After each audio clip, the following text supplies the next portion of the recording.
রাধে রাধে বন্ধুরা, আজকে এসেছিলাম করিমপুর বইমেলাতে। অনেক দিন ধরে আসবো আসবো ভাবছিলাম, আজকে অবশেষে চলে আসলাম। আর এইদিকে দেখো, গেটের বাইরে কতগুলো ফুচকা স্টল বসেছে, দেখতেই পাচ্ছ অনেকগুলোই ফুচকা স্টল বসেছে। দিয়ে আমরা ঢুকে পড়লাম মেলার ভেতরে।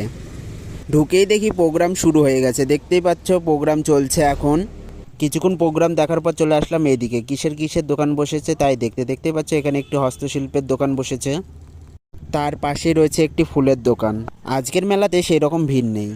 তো তোমরা কারা আমাদের মতন মেলায় ঘুরতে পছন্দ করো তারা অবশ্যই কমেন্টে জানাও।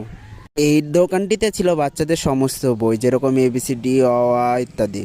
তার পাশেই ছিল স্টিকারের দোকান। ছোটবেলায় আমরা বইয়ে সবাই প্রায় বলতে গেলে এই সব স্টিকারগুলো মেরেছি। এই দোকানটির পাশে ছিল আরেকটি বইয়ের দোকান। দেখতে পাচ্ছ এই দোকানটিতে বেশ ভালোই ভিড় আছে অন্যান্য দোকানের তুলনায়। এই দোকানে রামায়ণ, মহাভারত আরও ইত্যাদি প্রচুর বই আছে। তো আমরা ততক্ষণ মেলা দেখি, তোমরা এরকম মিনি ব্লগ দেখার জন্য চ্যানেলটিকে সাবস্ক্রাইব